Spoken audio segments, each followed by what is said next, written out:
Hi everyone and welcome to Turn Digi, the international event that I've been running since April last year. I'm really pleased that we have 4 great speakers that will be sharing their online tips all about online marketing. If you're enjoying the video today, click a like in our on the little button and subscribe to our YouTube channel. So my name is Juliana Turnbull. I go by Juliana here in Barcelona. So we're streaming live from Barcelona, Spain. I set up Turn Digi back in April 2020. And with today's event, we now have 9 different Turn Digis. We've had them in English, French, and Spanish. And I'm really pleased to say that we've had more than 18 nationalities, and speakers are dialing in from over 13 countries across 4 different continents. So far, we've had 65 unique speakers, including our speakers today. We have people from that are entrepreneurs, those that work agency side, that work with brands. And we've had 74% women presenters as well. I do welcome first-time speakers. We've had quite a few first-time speakers on the show, and we've had 5,800 views on YouTube so far. So thank you everyone for joining us today, and also for continually to support us at Turn Digi. This really is an event where you can dial in from wherever you are in the world. You just need a good internet connection. I set up Turn Digi because I want us to be able to support entrepreneurs, rising talent, so maybe those that haven't spoken before, or maybe those that have been in the industry but haven't perhaps presented previously. And I want to stress that, we always have a diverse range of speakers. It doesn't matter which country you are dialing in from. So today, I'm really pleased to see that we have 4 speakers. As I mentioned, we're all dialing in actually from 5 different countries. So I'm dialing in from Spain. We have Izzy dialing in from the UK, Mufaddal dialing in from India, Susie from the US, and Gus dialing in from Ireland. So if you have any questions for our speakers, please put them in the chat. We'll have Izzy first, then Mufaddal, Susie, and then Gus. Please also feel free to share any comments or questions also on our Twitter channels, and I'll put that in the chat. It's at TurnDigi, and also, well, actually, it's just TurnDigi on Twitter. But of course, you can ask questions in the YouTube chat. So without further ado, I'd like to hand over to Izzy, who will then be talking to us about digital PR.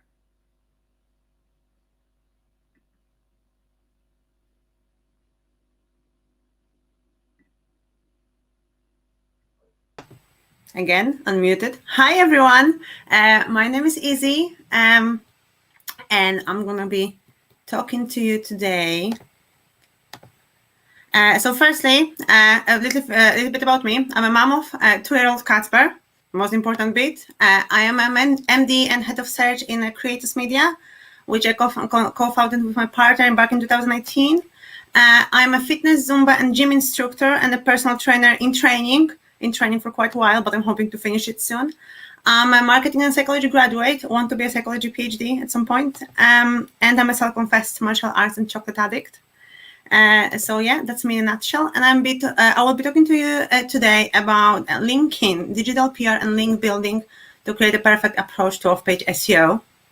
So let's see. So first, a little bit of theory. What is link building? Link building is basically getting a hyperlink to your website. Yeah, simple as that. What is digital PR then? Digital PR is increasing brands' online presence and keeping the positive outlook of the brand. So what's the difference? Yeah, is there a difference? Let's find the difference.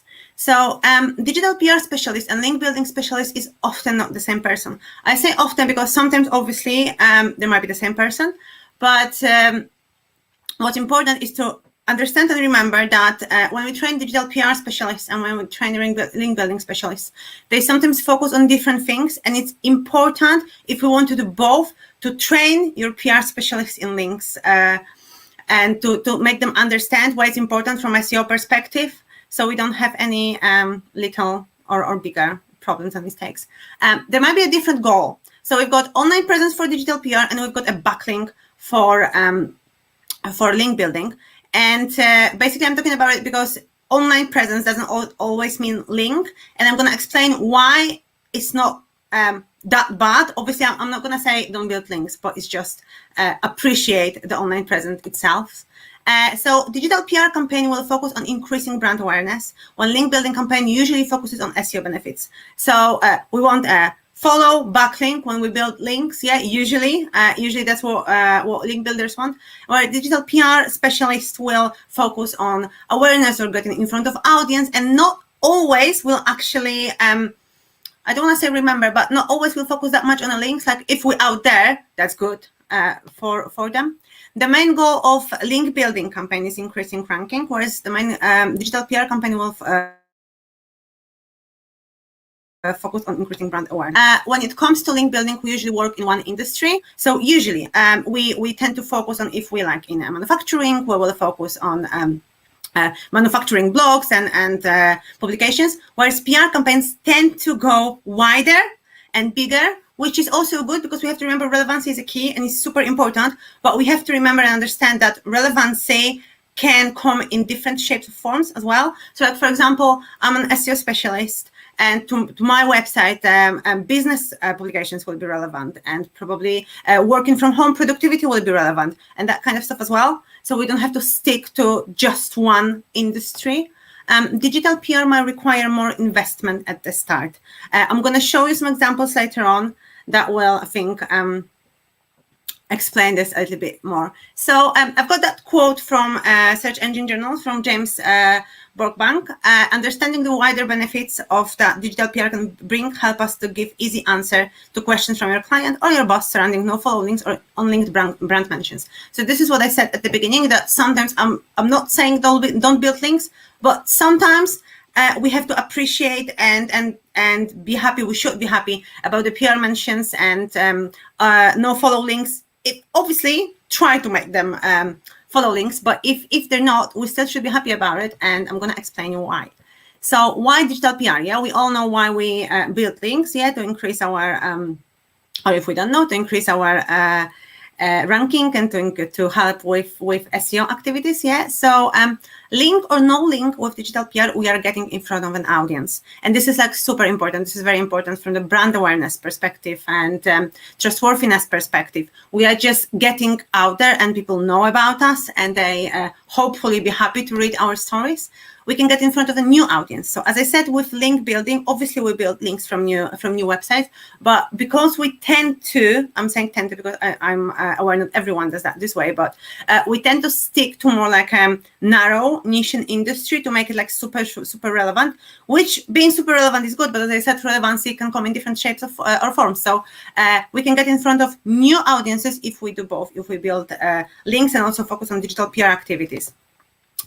More content with potential client. So again, if we do both, we've got more contact with the potential client than if we do just one, if we focus just on a PR, so getting out there only or just on the link building. Brand becomes more trustworthy. If that's my favorite, and I think I've said it in every single presentation I did about link building and digital PR. That's how it was explained to me when I've just started, and I just absolutely love it. I'm not sure if your parents did tell you this, but my nan did tell me this. If I've got really bad friends, people will see me as a bad person. But if I've got good friends who are good in school and everything, people are going to see me as a good person. It works similar. So if good websites talk about us and we've got good links, right? People and Google are going to see us as a good website. Yeah. But if we've got like really bad PR, or there's no PR at all, then people will not know about us. So when doing SEO, isn't it like keeping the positive outlook of the brand in the eyes of Google? Isn't it? And the other search engines. It is, really, yeah? So it's very similar.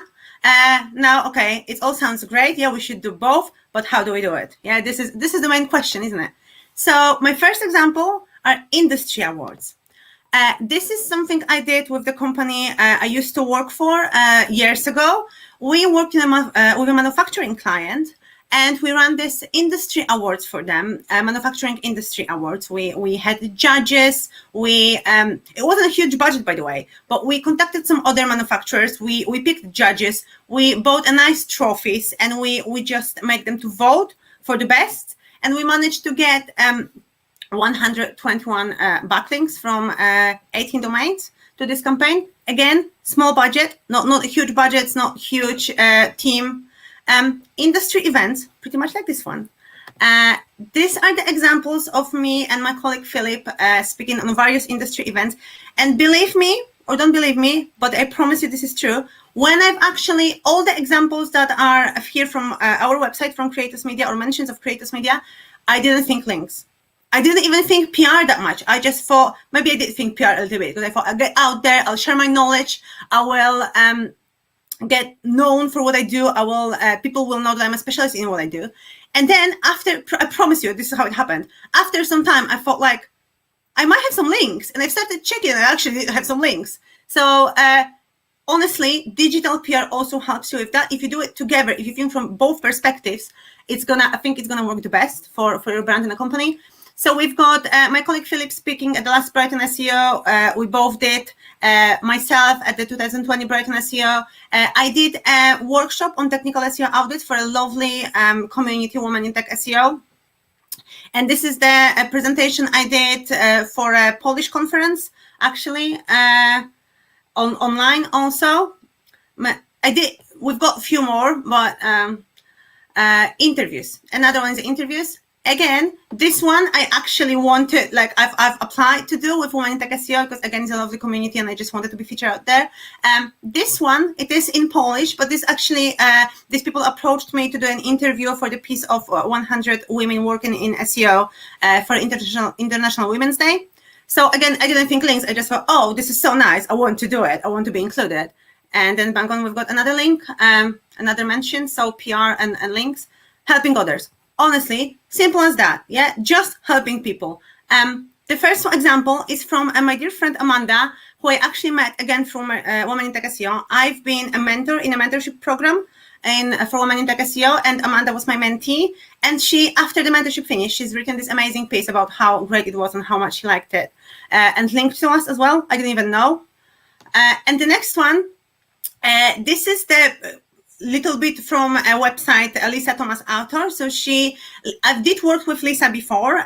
She was a copywriter, and recently in the pandemic, she released her first book, Unprecedented Times. So a little advertising for Lisa. You can get it from her website. The website is linked. It's about a COVID pandemic, and we actually helped Lisa to get it out on the social media and got her a social media strategy up and running without asking for pay, basically. And she decided to give us a shout out for it on her website. Again, we didn't know. She just did that.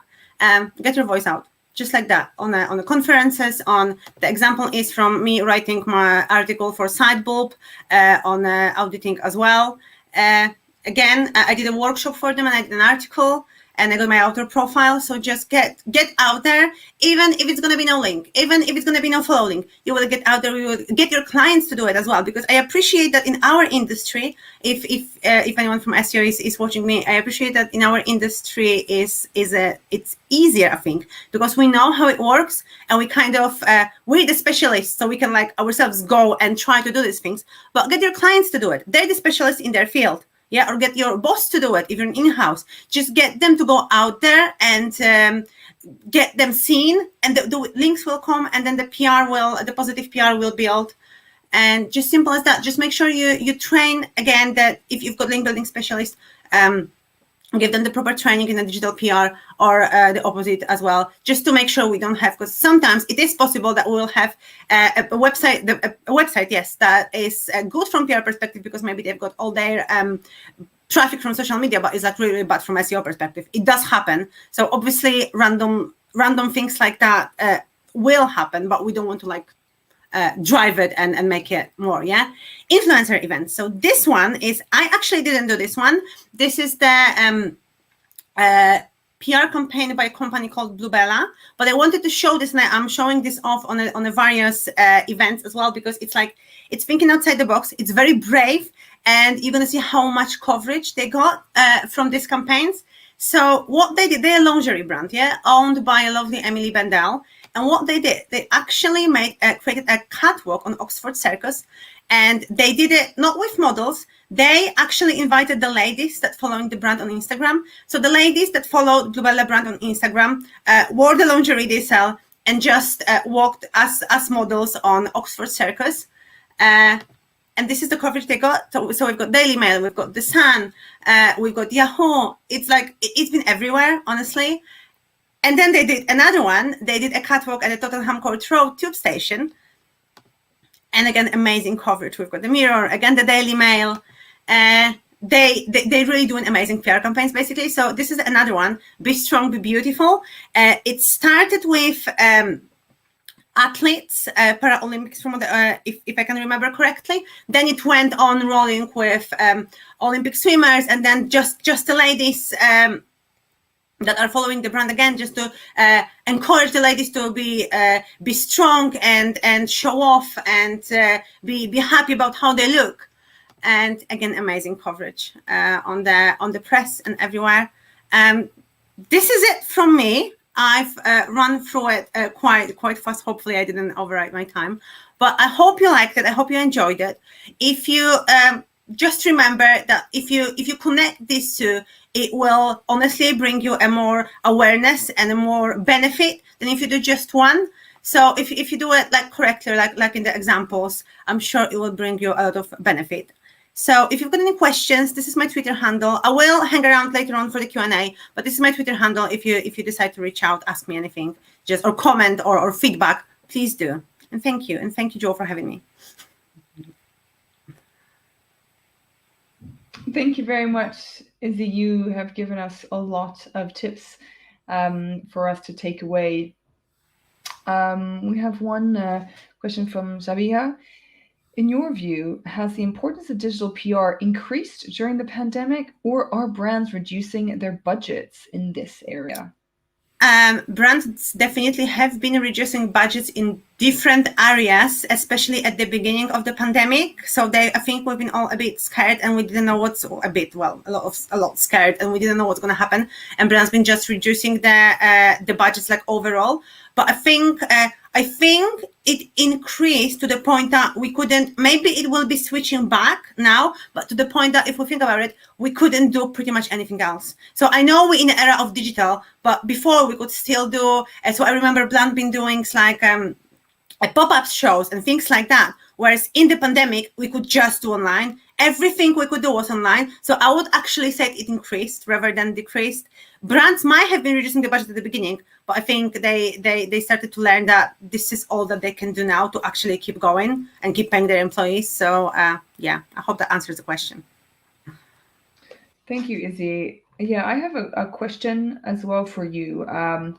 So obviously you set up your own business, so you have got awareness through speaking at events, doing interviews, which has got you more publicity as well. How do you say this to clients, when they have their own business as well, and they're like, oh no, you can just do it. Then you're like, no, you need to speak at events, you need to sort of put your name out there. How do you convince clients to do that? I think this is I know it's tricky because some clients, you will have various clients. You will have clients that are happy to like get out there and being seen and speak. And you will have like more shy clients that don't really want to get out there. You might also have different industries. Like some industries are very easy to work with because you've got like a bunch of ideas, and some are harder. So I think by showing the examples that it actually works, if we find the examples like I showed you today that it actually works, I think it speaks more than if I say, yeah, do the interview, it's going to work. But if I show you like, look, I did these interviews and I've got these mentions and I've got these links and people know about me, I think it's just going to work better than actually, even if you show them a million of stats. If you show them, if you find it from the competitor, that's even better. That's great. Because you're like, look, your competitor is doing that and they're out there and they've got this amazing coverage and we can't do the same because you're not willing to like work with us. Then I think that should like speak to them. Maybe don't say you're not willing to work with us. Maybe say something nicer. Yeah, I think about the competitors, definitely that's one way to get people to be more, I suppose, supportive of your idea.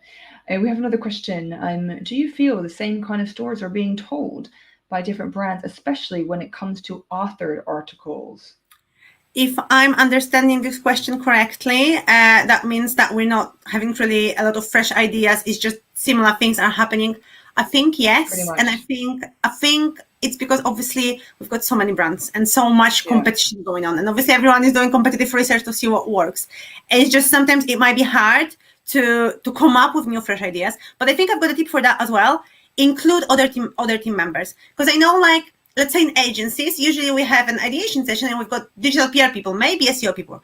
Include developers, include your boss, include someone else from the company, because they've got a fresh view, and you might haven't thought about something because you like done 20 of these ideation sessions, and you just like, your brain is like, oh, I just can't think of anything else. When someone else will come in and they say like, hey, you haven't thought about this. How about doing it this way? And it might be like pretty amazing. So just include other people, even if they're not the specialist in PR or link building and SEO, because if there's a great idea, then you can turn it into links, into positive PR. But we need a great idea at the beginning, and all the people can have great ideas.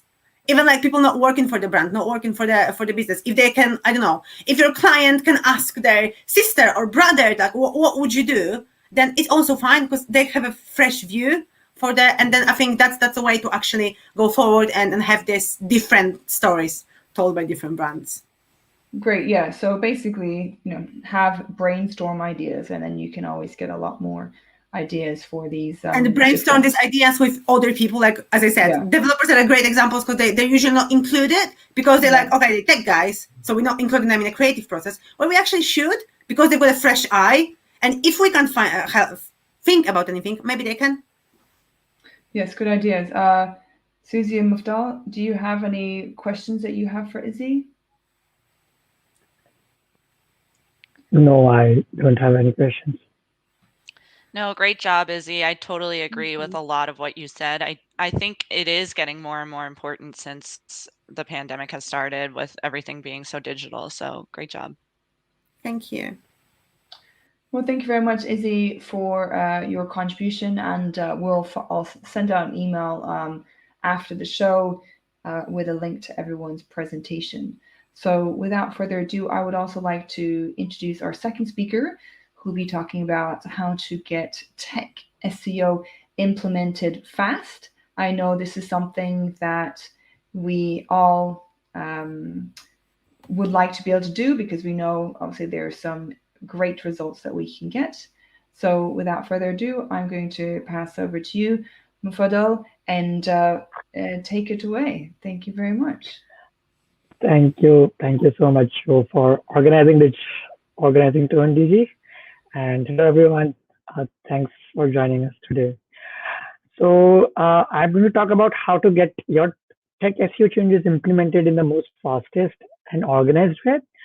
Because the importance of it is quite huge. Okay, so just a bit about me. My name is Mufaddal Sadriwala. I am based out of Mumbai, India. I was born here. I have completed my graduation, my school, my college, all in the same city, and I've been living here for the past 25 years now. I started basically in SEO approximately 6 years ago. I used to do freelancing and used to generate lead for local businesses. Me and my friend, we used to basically target high value niches, for example, chiropractors, physiotherapists, rhinoplastic surgeons, dentists. Basically, all these businesses have a high average order value. So we used to target these type of queries. We used to buy an exact match domain, and we used to rank the website try to rank the website on the first page around the queries like dentist in Mumbai, chiropractors in Mumbai, physiotherapists in Mumbai. And once the website started to rank on the top, we used to invest some money on that. We started getting calls around people looking for these services, and when that started happening, we used to sell off these websites to the local businesses. So that kind of helped us in understanding what SEO basically how SEO helps in the lead generation bit. After that, after you guys joined A&B Digital, where I work as a senior SEO executive currently, and I'm soon going to be joining iProspect. The fun fact about me is that I learn something new each day, no matter how big or small the thing is, but I make sure that I learn something new each passing day before going to the bed. In my perspective towards SEO, one thing which I really like about SEO is that it has no blueprint. Basically, every strategy, every website, every mind, every SEO, every consultant is different. So even if you have even if you follow a checklist, a 200-page checklist or whatever it is, you cannot get the same result as it happened with any other website. So that's something which I really like about our industry, that it has no blueprint and everyone has their own. Everyone is free to do whatever they can in the limits and can give you a lot better results. Great. So for jumping in, I think this is something which a lot of SEOs who have joined us today will agree to, that getting SEO changes implemented on the website is one of the toughest things to do in SEO. Because I think, well, we might have a 100-page audit with a lot of valuable suggestions in it, but it means nothing at all if it is not implemented, right? For example, you in that 100-page audit, whatever you send to the client, it might carry a lot of valuable suggestions which can improve the conversions, the rankings, etc. But if it doesn't get approved, or it doesn't get implemented, or it is not live on the website, it means nothing at all. It does not carry any value at that time.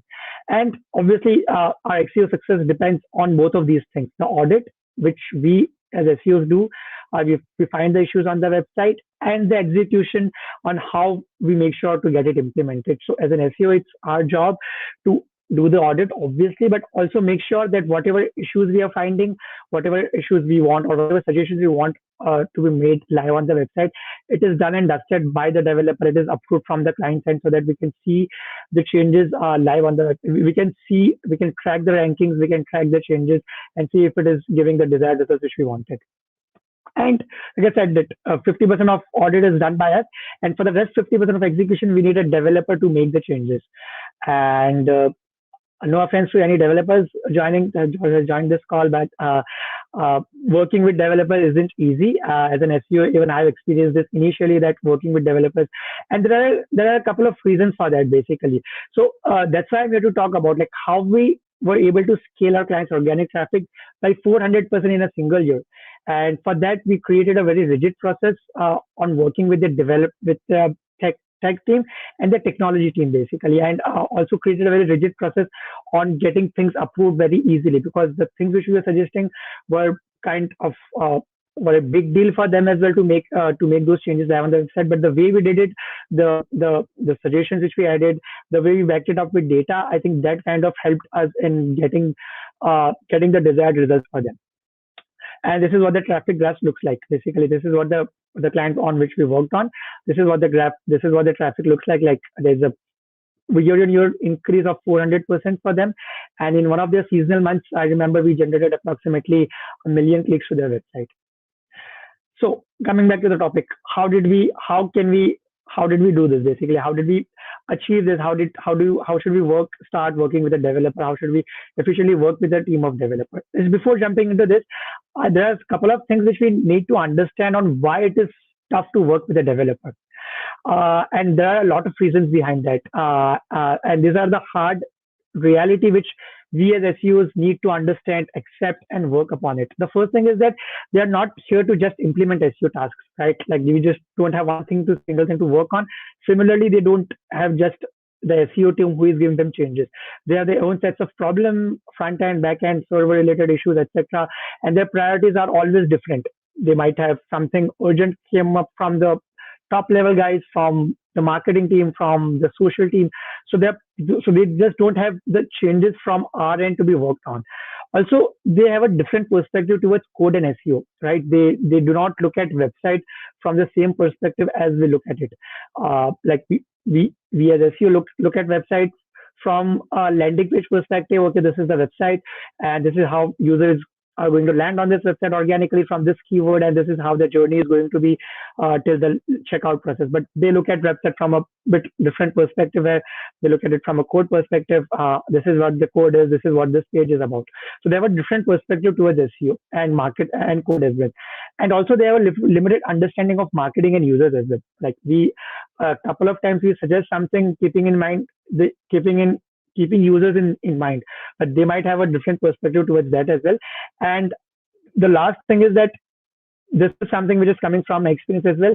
Initially, I just used to dump work on the developer before even trying to understand how this is done. I just used to email the developer saying that, hey, this needs to be done, and this is that's it. Before even understanding, we just try and dump a couple of things on the dev's head, like, okay, this is the audit, this is what I've sent it to, and now you figure it out on how it needs to be done. So these are some of the hard realities we need to accept and need to work on them. So yeah, what should we do basically to tackle all of these kind of issues? What should we do? I think the first technique which I would like to share is build a very strong relationship, build a real relationship with your developer, become friends with them, care for them, try and get more involved in what they are trying to do, what they are trying to understand, what projects are they trying to do. Basically, also try and become real friends with them rather than just sending some tasks to them whenever you need them, and then you're kind of nowhere to be seen. So that's something which you should work on. Build a real relationship with the developers. Second tip I would like to share is that maintain a single process for updates.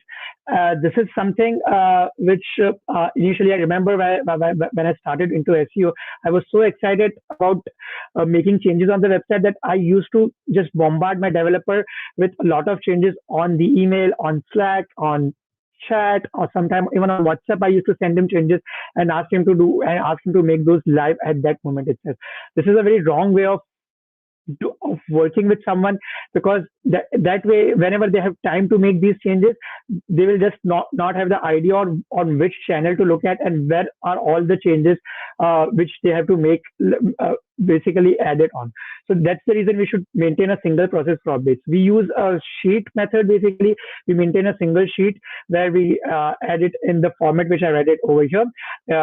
You can have your own method. We can make whatever works for you. You can use Trello, Slack, document, or whatever it is.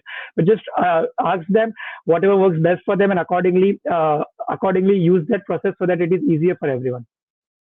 The third thing is that prioritize your changes. Don't just send each and everything at once, right? Like if you have downloaded a SEMrush audit, you downloaded an Ahrefs audit, you put a website on audit on Ahrefs or on SEMrush or on Screaming Frog. Don't send that audit as it is. Understand it and prioritize your changes. Send them the most impactful task, which is going to take the least amount of time for them. Send that thing as the first thing, then second, third, fourth, fifth, that way. So this way, it will be easier for them to understand the information, whatever is being sent to them. And also it will be easier for us to get the desired results with the least amount of tech efforts. I've added a priority rule template, which was created by Arij. Big shout out to her as well for this. So we can see that if the impact is very low and the tech effort is small, then that should be a very high priority, right? If the impact is medium and the tech effort is small, again, that should be a high priority. So we can set up a priority according to the changes, according to the impact it will have on the SEO, as well as the tech effort it is going to be needed from the end. The fourth thing is that we should respect and understand our devs' time and resources, right? Like I said, they have their own sets of issues. Don't assume that they are free to work on or recommendations and changes all the time. I remember sending my developers changes and expecting it to be done on that day itself or that moment itself. I sent something in the morning and expected it to be done by the evening or by the afternoon. That's a very wrong analogy. That's a very wrong way to work with them. We should understand that, okay, they have their own sets of problems, they have their own sets of issues, time issues, and we should give them the freedom on whenever they want to work on it, they should be able to do it. If it is very urgent, yes, it makes sense. You can request them on making their changes live on that day itself if it is urgent, but respect and understand their time and resources as well. Don't expect them to make it live on that day itself. Fifth thing, and this is very important, I think I really missed doing this for a couple of years initially, that share wins with them, right? Keep them involved in whatever changes you are doing or whatever impact that change is bringing.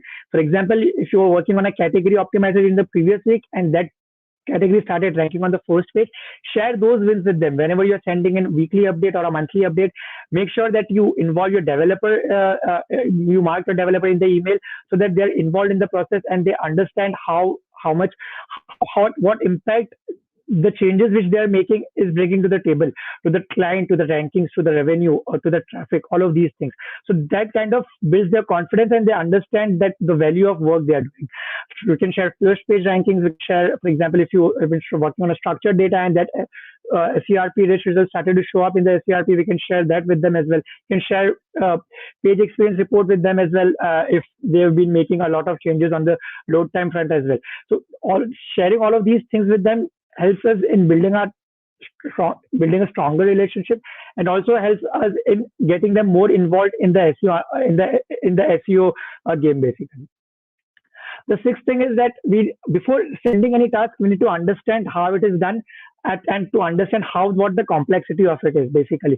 So I think I remember that if suppose we want something to be made live on the website, no matter, and we do not understand the complexity of it. For example, you want the tech team to let's say improvise the load time on a WordPress website, but as you all know that WordPress is CMS, we need to understand the complexity of it. It is not completely controllable since it's a CMS.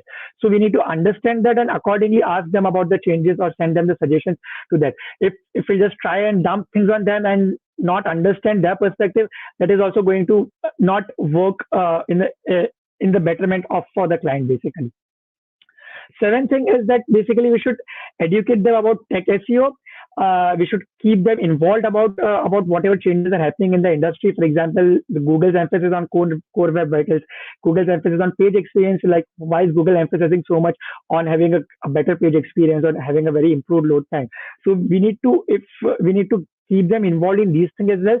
If you're reading a great article around Tech SEO, make sure that you keep them involved. You share them with them so that they also are in the know on what is happening in the SEO industry and why it is so much important to make these changes. So make them believe in you by backing up your recommendations with strong data, right? Like if you want something to be done, and if it's just a hunch or assumption, don't try and push it off at the early stage, but when you have the right data for it, you can go for it basically. So backing up your recommendations with strong data helps you in getting the approval faster, and also helps in the developer understand the priority, the importance, and the urgency of the task. So whenever possible, just make sure that you back up your recommendations with strong data from analytics, from Search Console. The ninth thing is that we should also show them the bottom line impact. Whenever we are suggesting them something, if possible, we can show them the ROI it can bring. So I remember once we wanted the client tech team, the client to move to a dedicated server. They were on a shared server earlier, and the load time of the website was 25 seconds because of that. So we asked them to move to it.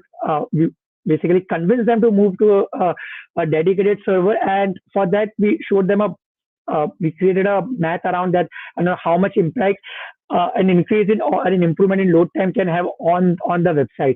So that was obviously approved in the first go, like it was approved by the client in the first go, and the developer executed that very instantly. So showing bottom line impact can also help us in getting our Tech SEO changes approved and implemented fast.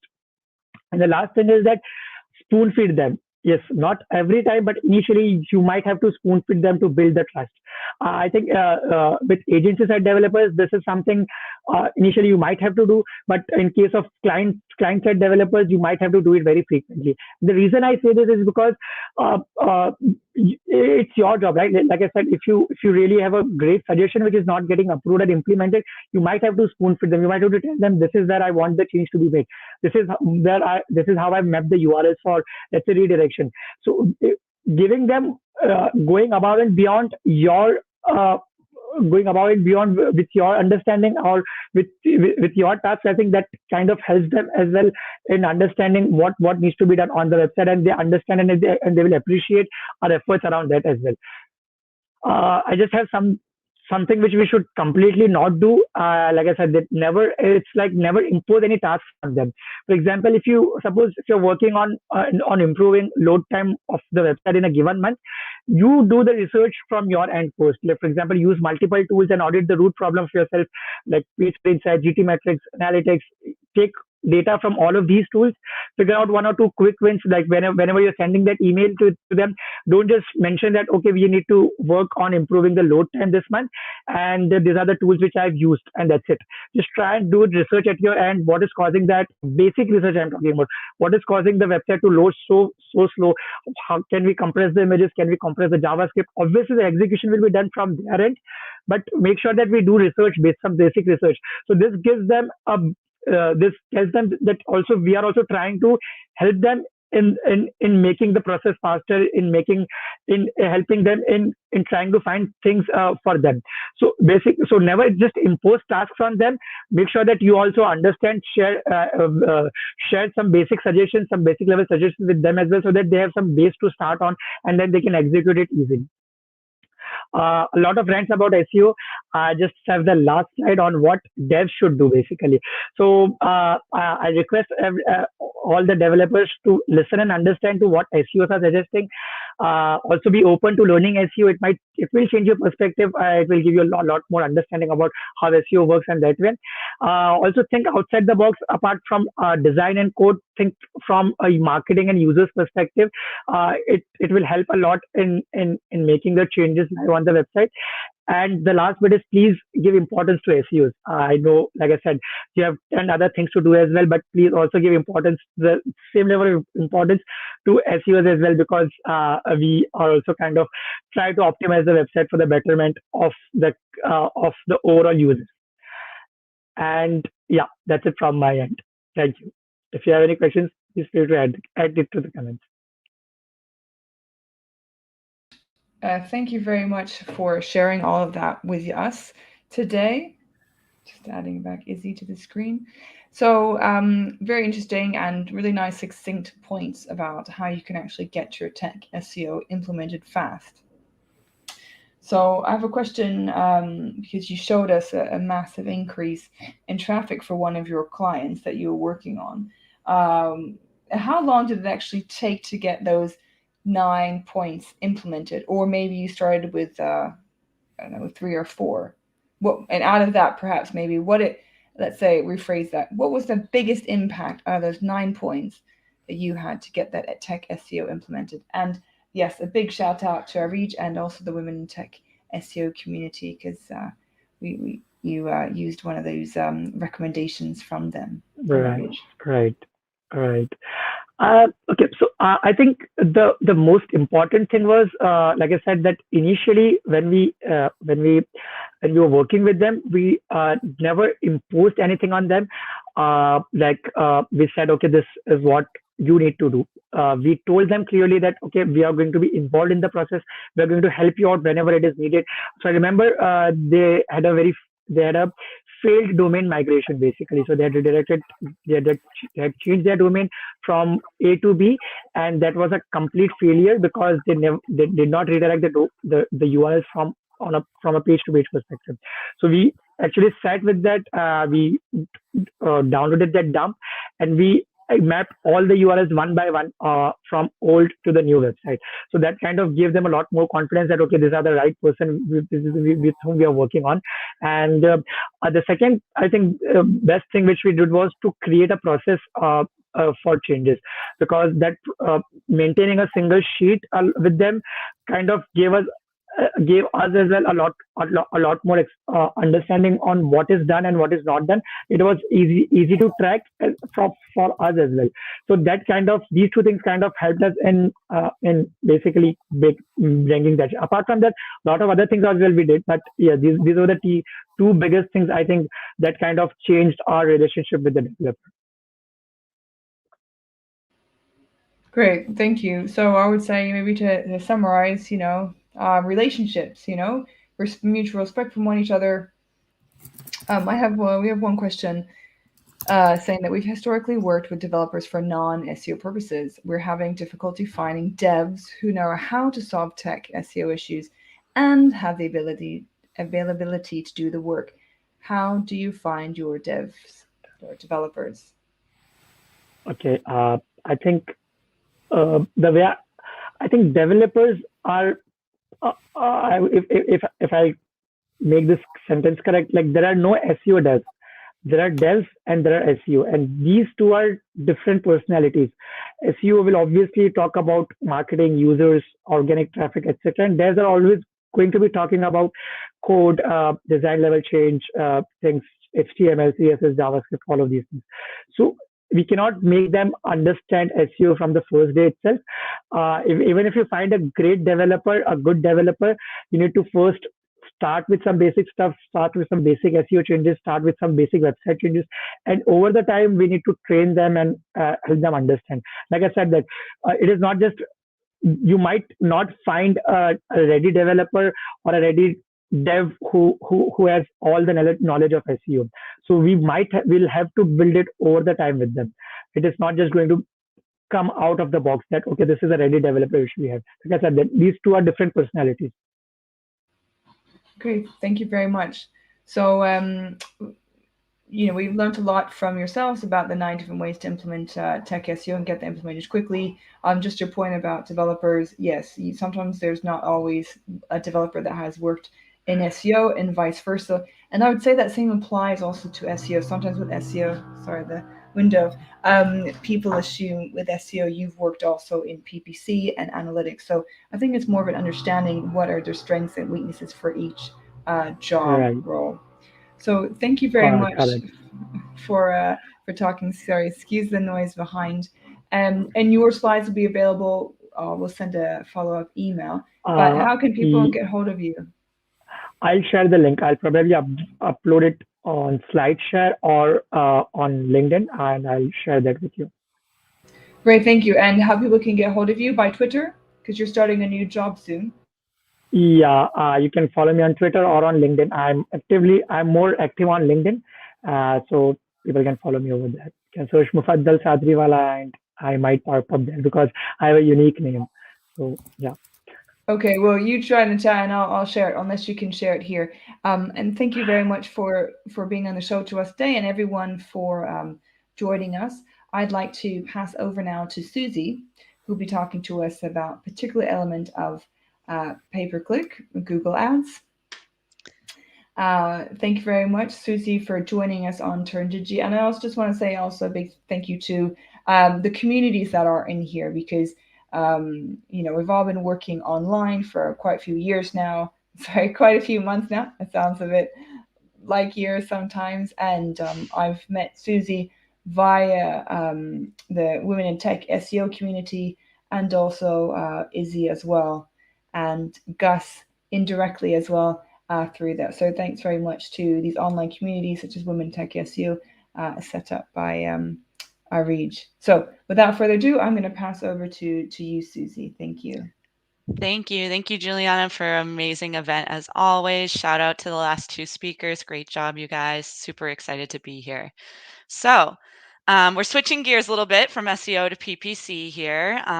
It's great to meet you all. My name is Susie Moreno. I'm a content marketing specialist at Local IQ, where I write educational content on PPC, SEO, social, anything marketing related, really. I'm a former digital marketing consultant over at WordStream. I'm based out of Boston, so a fun fact about me is my favorite season is coming up. It's winter. It's super fun in New England. I love to go snowboarding, so there's a little picture of me, my boyfriend, my nephew, and my sister all hitting the slopes.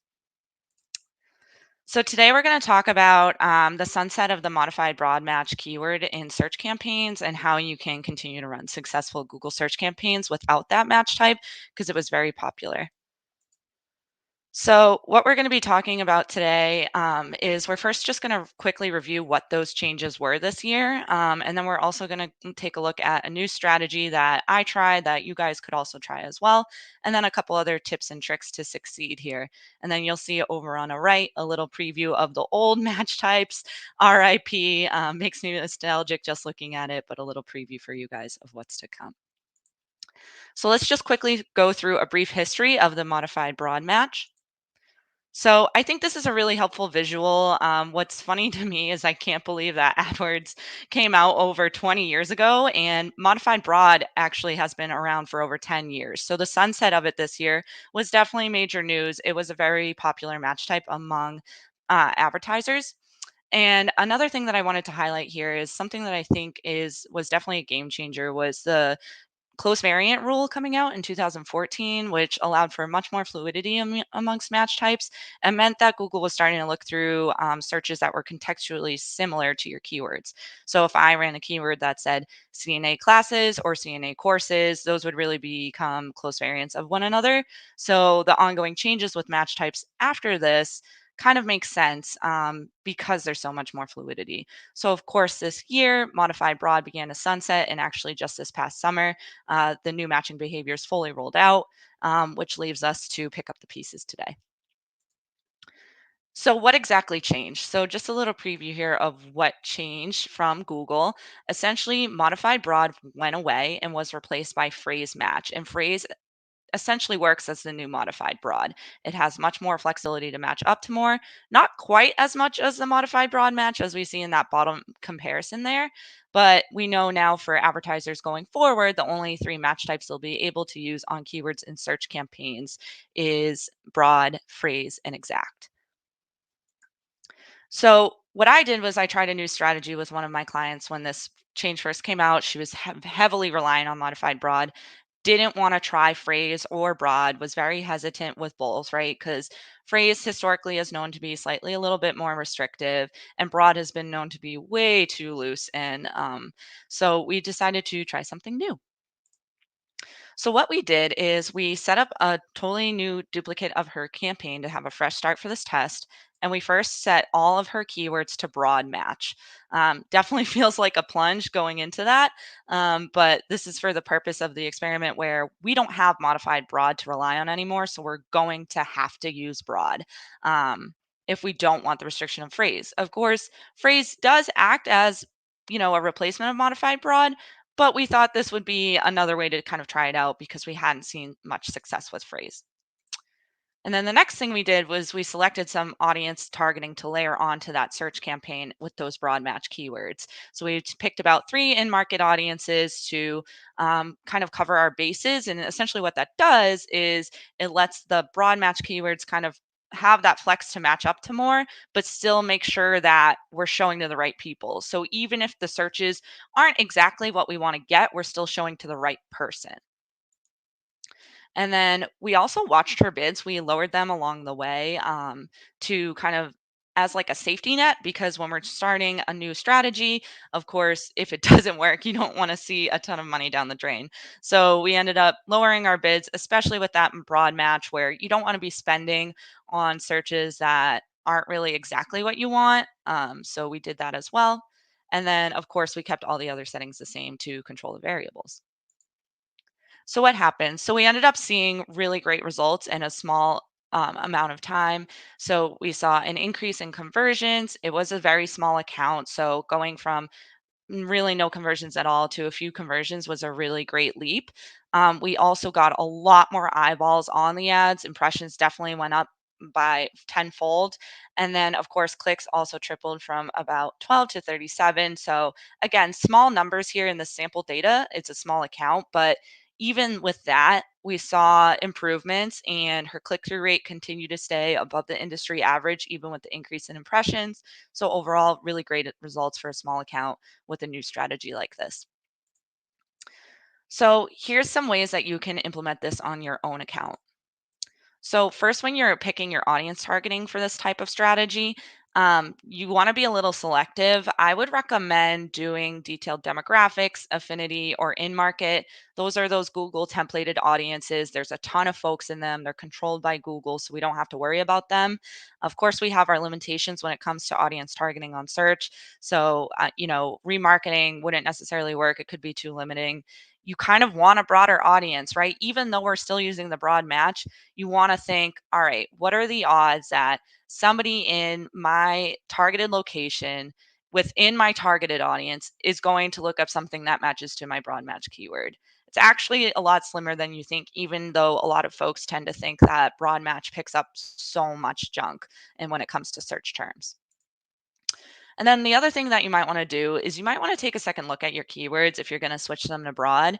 I like to go for long-tailed intent-based keywords, as we see displayed in this infographic here of funneling down our keywords to match the intent that we want. So instead of just doing, maps for sale, you might do custom maps out for delivery, in this location, something that indicates that the people who might search that are ready to convert or make a purchase or make that meaningful action that we're trying to get them to do, rather than just looking for information. So definitely going for long-tailed intent-based keywords can also help you out here. And it can also, again, reel in that broad match.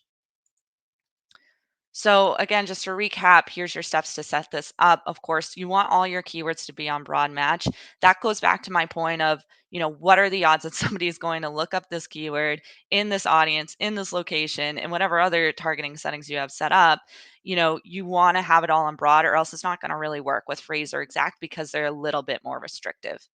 And of course, with the audiences, select a few. We selected 3 with my client. And the reason you want to do that is to give yourself some options, some variety. So if one audience doesn't work well, you can compare and pause the other, or vice versa. And then you also want to lower your bids. This kind of goes across the board with any new strategy. You again want that safety net, so you're not spending too much if you don't see results in the certain amount of time that you would like.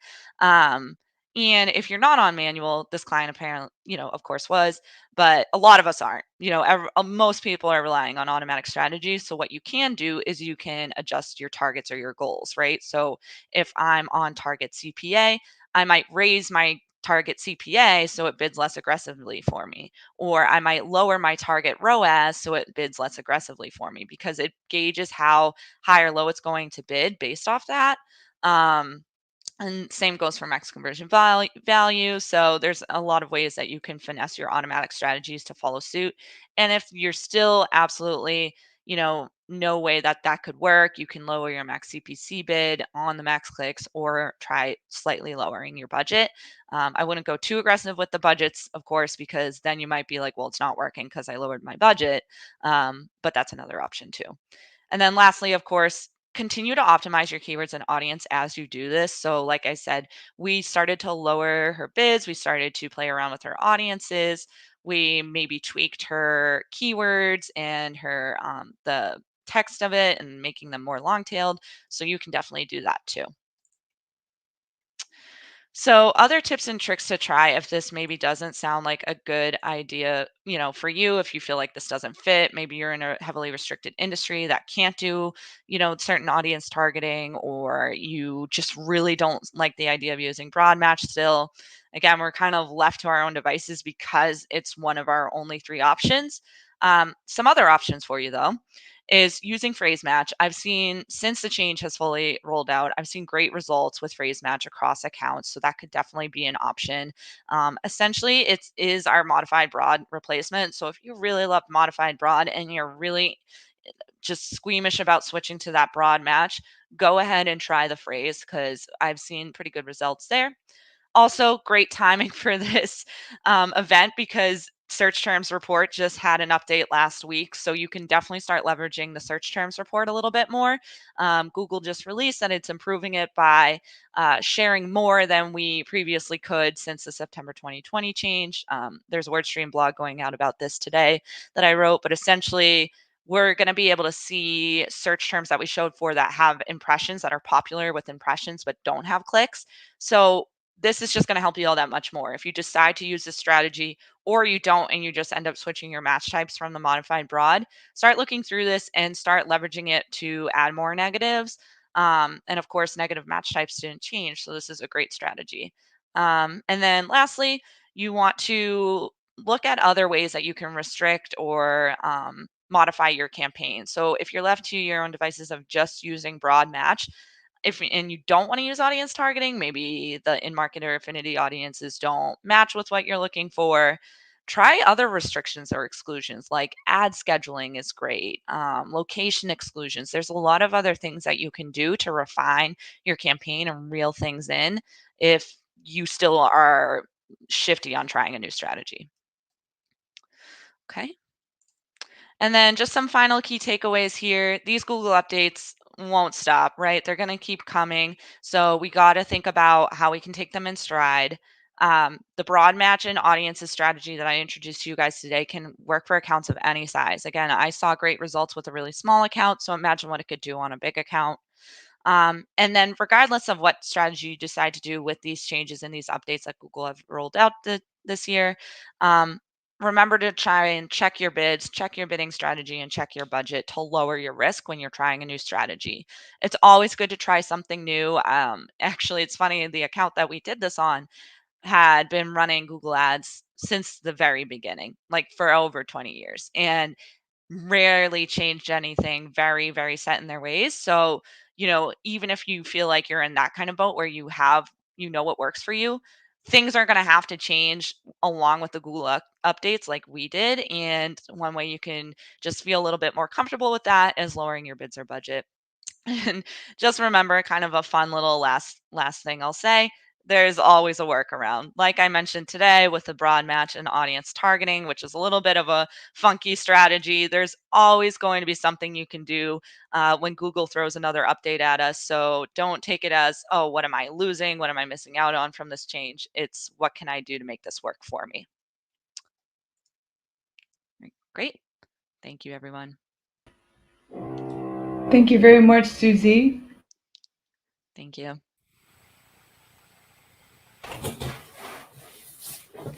Thank you. That's a lot of information that you shared with us today. I'll ask amongst ourselves first if you have any questions for Susie about PPC, about in particular the broad match. Because I do have a question just about the broad match. Because a lot of people have said, change it from broad to phrase match because maybe you're wasting a lot of money on clicks or you're getting a lot of impressions and no clicks. So very interesting to see your presentation. I'm watching it in another slide, another computer, about changing it to broad match. So how would you actually, first of all, go ahead and do that? And second of all, what were the results that you found in let's say a small account of, could you do it for like $1,000 spend a month? Yeah, for sure. Great question. And I'll admit I was, and still at times, sometimes in that same boat where I'm like, phrase match really does work better than broad. But since we're only left with 3 options for match types, I figured we could try something new with the broad match. And there's a couple ways you can do it. You can switch the keywords that you already have on phrase to broad, or do what we did and duplicate it and have it be separate and then switch them to broad so that you have your phrase matches essentially in your back pocket to turn back on. And a lot of people do say, yes, you get impressions. Yes, you end up spending on queries that you don't want. That is true with broad if it doesn't have any targeting restrictions, right? So what we did is we added the audiences to reel in that broad match. So it really wasn't pulling in things that we didn't want because we're showing to the people that we want. Or, alternatively, lowering your bids. So even if you are pulling in broad match queries that aren't the perfect match, but still relevant, right? Because it's looking at the search context at this point, you're at least bidding a little bit less, so your average CPC ends up being a little bit lower, and then spend again stays in control. I hope that helped answer the question. Yes, it did. Thank you. And I was looking at your audience tips, so how you can amend that. I assume it's all within. Well, I'm sure there's lots of things online to help, and also it would be within the audience setup in Google Ads. Is that correct? Correct. Yes, it would. And the great thing about that view in Google Ads is you can see the individual audiences and their performance lined up. So when we implemented those 3 audiences, we were able to judge the performance of each one separately and compare them. So, it's kind of like a very low risk strategy, even though it feels like a jump to do the broad, because that's just been such a deadly sin in PPC for so long, and I'm guilty of it too. But definitely worked.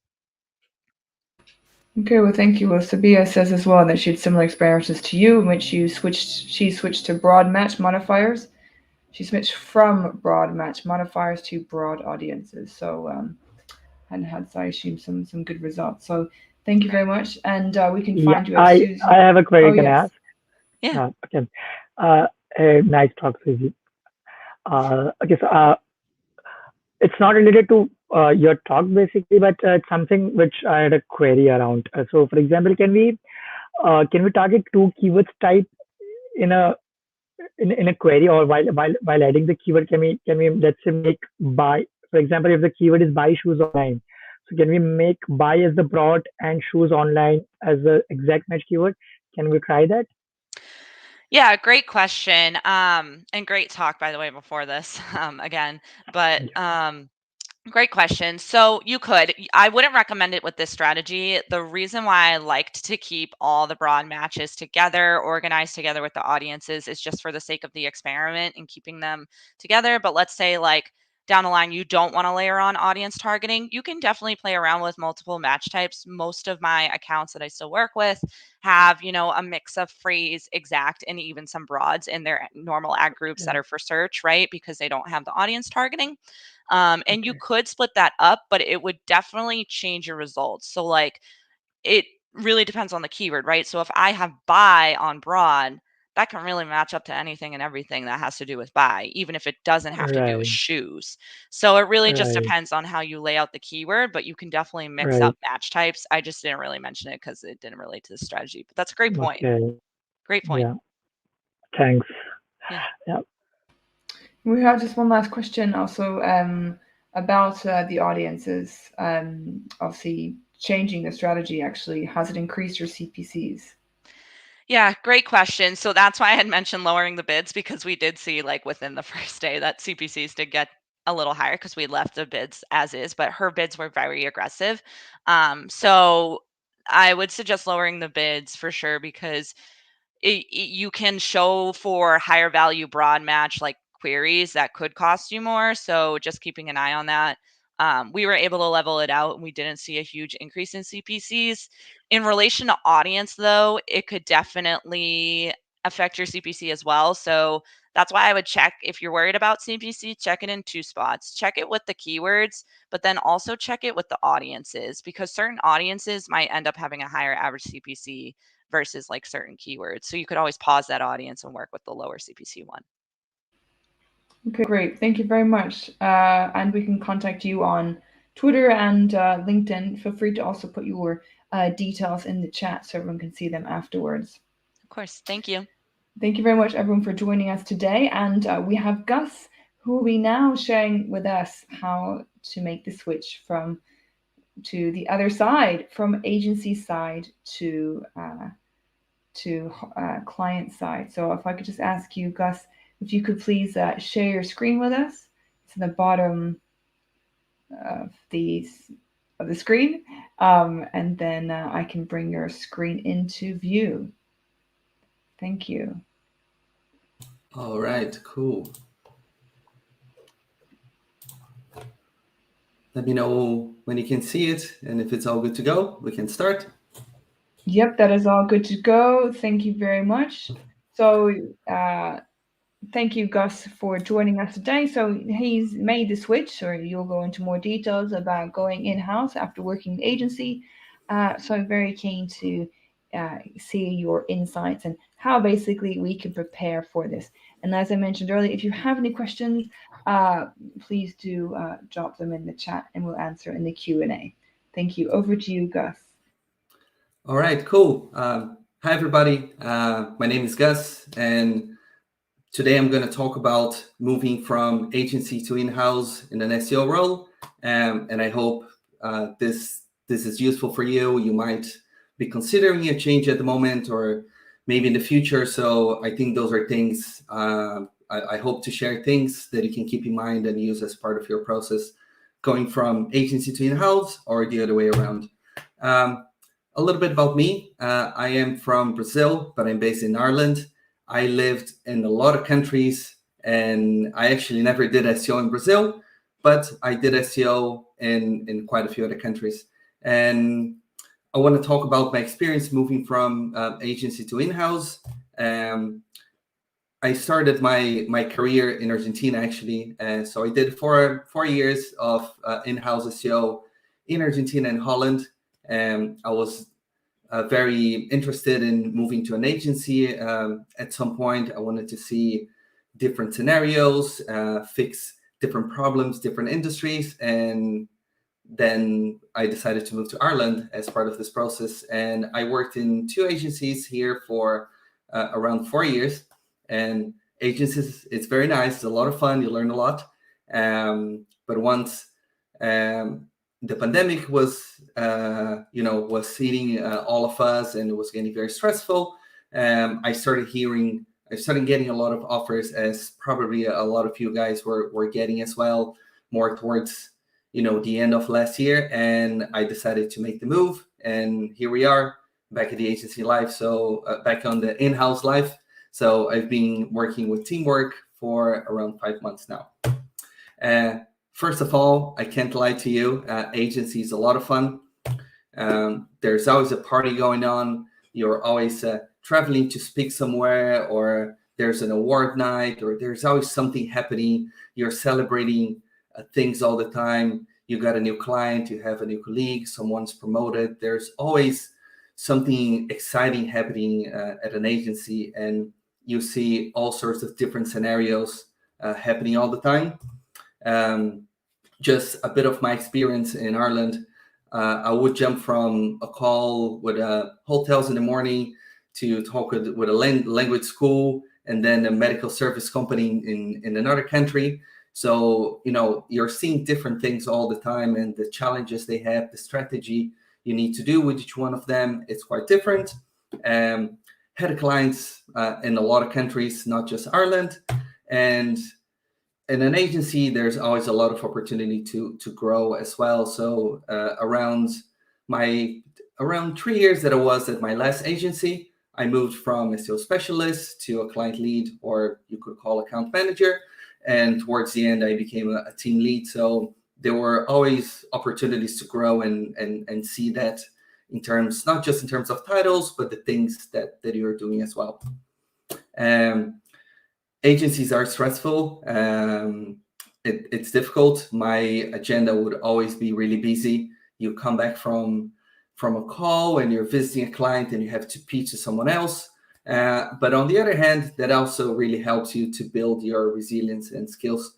So if something is tough today, the next day something really amazing happens and you kind of forget about the problem and you have all of that energy back again. So I would suggest or recommend to everybody to have at least some part of your career in an agency, because you really fast track your learning and makes you stronger as a professional. But at some point, after 4 years working in the agency side, last year a lot of people got furloughed once the pandemic started, and it was a very scary time. And more towards the end of the year, at least Ireland and UK, there was a boom of jobs. So lots of offers. Every other week I was getting a message from someone. I could ask the money that I wanted. They would keep the conversation going. And I refused a couple of jobs until one that I felt very interesting. As part of my role at my previous agency, I was doing some work to implement a project management software. And guess what? A company that approached me and where I work for now, it's Teamwork. We are a project management software. So I think they just came at the right moment, because it was a product that I was really passionate about, and I still am. But they just came at the right moment, because my mind was all over how to become a better project manager. I want to talk about some of the rationale that I had. I had a whiteboard here in my office, just writing down all the things that I should consider for my next move. I had this ready even before Teamwork came on board, because I've been through some other interviews before and it wasn't really the right move. And you guys can read all of them later. I'll share the slides, but I want to highlight just a couple of them. So looking at financials, you have your gross salary, but I would also look at the benefits that you have. They can be monetary or not. At Teamwork, we have 30 days annual leave. We have a training budget. and we can get any books that we want, for instance. So those are things that are included as, let's say, part of the money I would get, even though it's not actual money. I know that, I would spend some money on my training or buying books, so I can count that as part of what I get. Then freedom, and I think a big one for me was continue to public speaking. If you're in an agency, it's easy to tell a lot of stories without revealing who are you talking about. When you work in a house, it might be a little bit more difficult to share all of that information. But this was part of the process. So I actually had as a question if I could still be a public speaker, and everything was fine. And here we are today. Then in terms of career development, personal brand is something really important to me. So I kept that in consideration as well. I'm entering the SaaS world. There are a lot of opportunities to grow as an SEO in the SaaS world, a lot of events that I could speak, and a lot of things to learn. So the opportunity was there as well. And the work environment, of course, fully remote. That was something interesting for me. I'm gonna have a baby soon, so it's nice to have that space where I can be around and do my part as part of this process. And part of the work-life balance that I have now, still work really hard, but a few days a week I can take a very long break. I go to the gym in the middle of the day, come back 2 hours later, shower, and your mind is fresh again. So you don't feel like your day is just building on your shoulders. I have space to take that break, and this was something very important to me as a consideration. I just have one client. I have more time to think about what I'm doing, the strategies that I want to do, but I also have time to relax and focus on things other than work. One of the things that I started implementing now that I couldn't do before, or at least not with the same detail, is a long-term SEO strategy. So talking about how you can get buy-in across the company, the resources that you need from other teams, and the time that something's going to take. I'm not looking at a retainer anymore. I don't have an X amount of hours to spend with this or with that client. So you have a lot more time to think about the ideas you want to do and how far you want to go with them, and time to tweak and change things along the way. But in fact, I'm presenting this week this long-term SEO strategy to the whole marketing department. So that's a very exciting moment.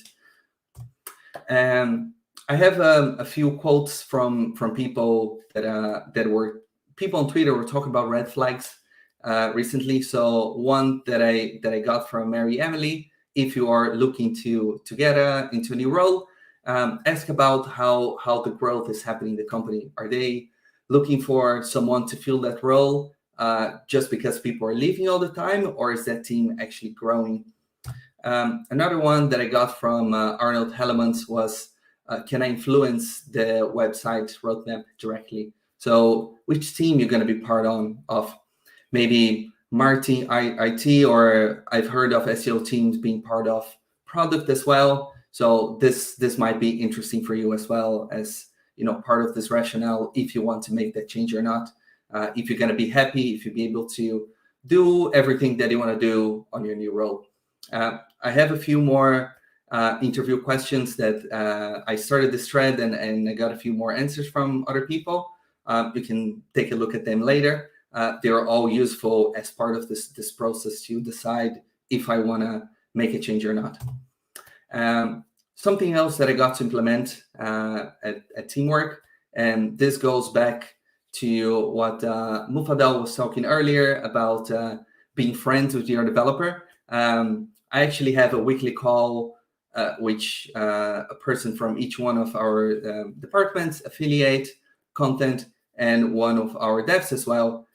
Turns out he's also Brazilian, so we get along really well. And we jump on this call once a week where we discuss, anything we want to do. If I have a question about why something works this way or why something is difficult to do, we do that catch up, and we kind of can discover on the go if something's possible or not.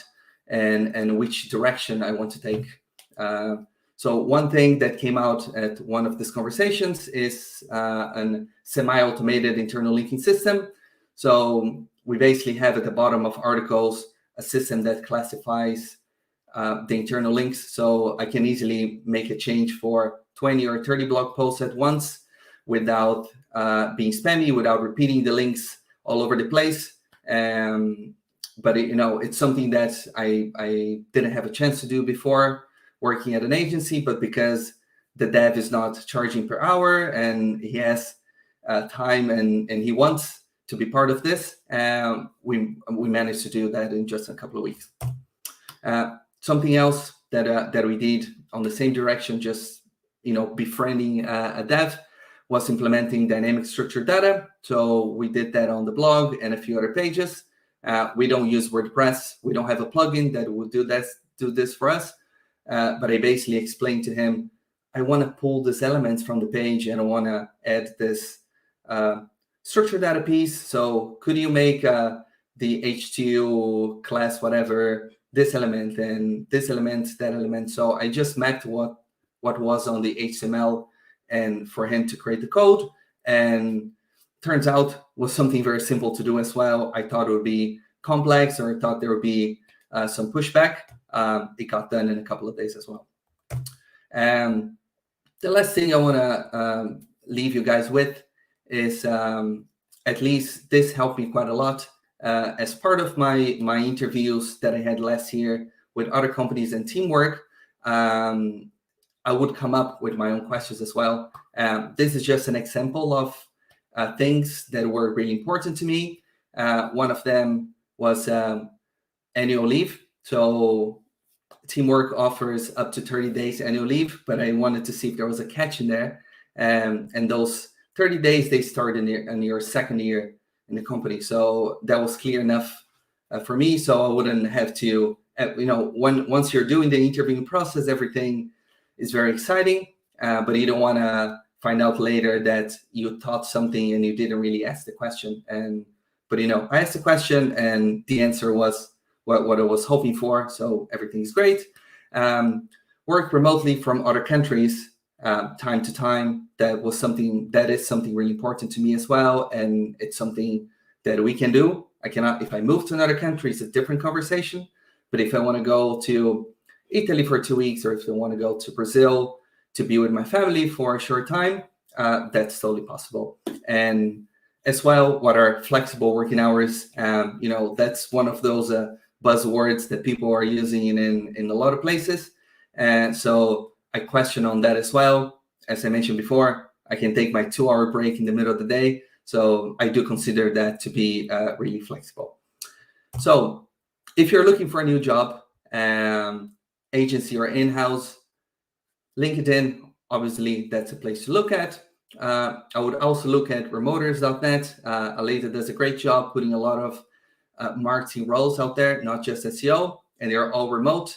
So, you have an opportunity to look for something maybe even not in your country and look for a better salary or a better working conditions.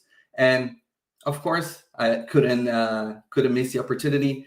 Teamwork is also hiring a lot of people in the marketing team. So if you liked everything that I talked about up until now, or if you have any questions, drop me a line, because we are looking for a lot of people.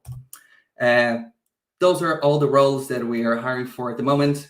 If you are looking for a job somewhere else, if you want to work in an agency, I also know about a lot of agencies that are hiring. So send me a message on Twitter or LinkedIn, and I'll do my best to help you there as well.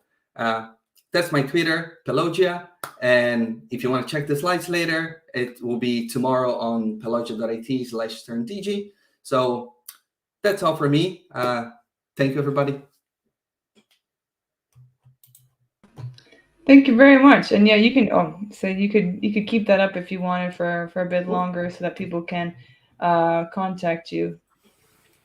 Cool. So thank you. That's a lot of information. I have actually, one question, and what you mentioned as well, just really about trying to be very clear with the interview. I think a lot of people get nervous about, oh, I'm having an interview, but actually it's your opportunity to find out a lot about that company, and you're well within your right, and it's perfectly, and it's really good that you have confirmed when there is the words like up to or flexible remote working. I think if you're in any country of the world, you're allowed to, if you're a resident, if you're a passport holder, you can spend up to 6 months, but no more because of the tax situation. So it's perfectly fine for a company to say, well, you can't spend more than 6 months because, if you're in Ireland, well, I'm sure they'll miss the tax money, or the other company, the other country you're in, maybe will want to have that tax money. So thank you for that. And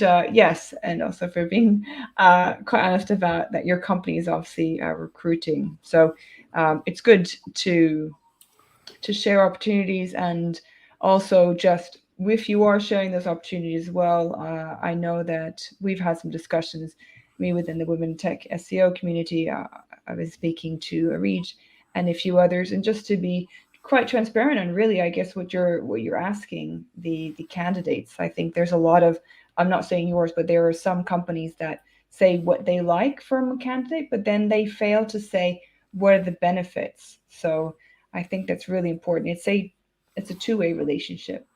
So you've been there now 5 months, and what role do you have there? I'm an SEO lead. SEO lead. Okay, and then building up the rest of the team. I see there's some paid media roles and marketing roles. Yeah, so I sit as part of the demand generation team, and we are kind of growing into all directions, really. So some of these roles will sit into the analytics team, and some other people sit under the brand team or the growth team. But yeah, lots of things happening. The thing that you just said about the questions back to the company. I think that works in two levels. One, for your own sanity, so you know what you're getting, and second, I think also shows how interested you are in the company. So I only see the benefits from it. Like, you don't want to get a role and then a few months later, the first few months they're always very nice and everybody's nice. You're excited, you're learning a lot of things, but after a while things might get different. So you better have all the questions ready at the start and to make sure that you're making the right choice. Yes, and just maybe ask Izzy and Susie. Susie, you said that you recently changed roles. Is there any other questions that you have for Gus? Not really questions, but I was so happy to see that you were talking on this topic, because you're right. I just switched from kind of something a little different, where I was in an agency and then I switched in-house, and there's definitely some big differences there. I mean, in-house, but I feel like both are just as demanding, and I'm sure that you can probably agree. Yeah, I think that you have to have, like, I miss kind of having clients to, I think that is a benefit of being in an agency, is you have clients to help structure out your day, versus when you're in-house, you kind of just have projects assigned and need to get them done on your own time and stay motivated to do that. So there's definitely that difference there. So, and I think the soft skills too, like you talked about kind of how people should prepare for the interview. Would you ever think that, like, speaking to soft skills too are definitely important for a switch like this? I think that's really important. Just being prepared for what you're doing. All sorts of soft skills. If you know how to put some slides together, I would say a lot of my interview processes are like, I got a lot better after having tons of situations talking with clients, because you're going to be asked something that maybe you weren't prepared for, and you need to find an answer straight away. So you need to be ready for, I used to be an account, a team lead, or sorry, like a client lead, so account manager basically. So you're thrown questions not just from SEO, but how's the PPC doing, how content is doing, how are all these things working together, and you have to protect your team, but you also need to keep the client happy. So that's always a very tense situation, I definitely bring that to a conversation if I'm, let's say, being interviewed by CMO. I know that a tough question is going to come towards me at some point. Yeah, for sure. That's great. Great job. I have a query. Nice talk, Gus. I just have a query that how do you take care of, let's say, diversity at in-house? Because I think one of the major changes which happens with agency side and client side is that on the agency side you have multiple clients to work on, right? For example, 5-10 clients, 5-10 different websites, different experts. But how do you take care of that by working on the agent or on the client side? Like you just have a single website to work on and things like that. Are you talking more diversity in terms of the work that you do or the people that you have Correct. around you? The work that we do. Yeah. So yeah, I think in my specific case, I'm the only SEO. So I am sitting half of my day on technical, half of my day on links, and a smaller other bit creating content. We do have people creating content, but I give like a little hand in there as well, maybe some on-page optimization and things like that. So I think there are so many things happening, even if I just have to split between technical and content, that like I end up seeing like a lot of different things anyway. Okay. Yeah. Yeah, it is less diverse, of course, because it's always the same product. Yeah. Comparatively, it is less, but yeah, that's what the game is. I think. Yeah, like if you still need that diversity, one of the things, let's say if you go to an in-house role, I would ask if you can still do some freelance. If it's just for your pleasure to look at something else, right. Maybe make a little extra money on the side, that could be a direction to keep your mind active on different things that are happening in the SEO world. Yeah, that's a great suggestion. Very good point. Well, thank you very much, Gus, for explaining that. I think there's, people sometimes look in September for a new fresh start, or maybe beginning of the year for a new one. So you provided us with a lot of different opportunities. Well, a different, I'd say not opportunities, but a different side of it, moving over to in-house. Sabir was just saying that SEOs have multiple specializations: content, tech, off-page, local. Yeah, so maybe working for the client, you can sometimes focus on one particular area and improve your skills. So I think really the thing is just to, be aware of the pros and cons, like with any job, really. So yeah. And sorry, how can people get hold of you, Gus? Did you share your details in the chat? Yeah, not yet. I'm mostly on Twitter. You find me on LinkedIn. I don't post it that often. I'm on Twitter every day, so just follow me on @Pelogia, and we can chat there. @Pelogia. Let me just write that in as well. The chat, so that is @Pelogia. Cool. Or if you're interested in any of the roles, just drop me a message. Twitter or LinkedIn, I'll find you. Okay, well, your company is in Ireland, but does that mean that the remote work, yes, remote roles, yes, were roles available, or do they need to be in Ireland and paying tax in Ireland?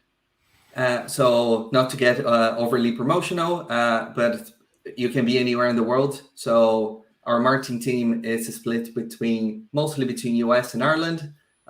You're gonna find one of our devs is in Brazil. Our Q&A is in Holland. So you could be in other places in the world, and we'll still can work together.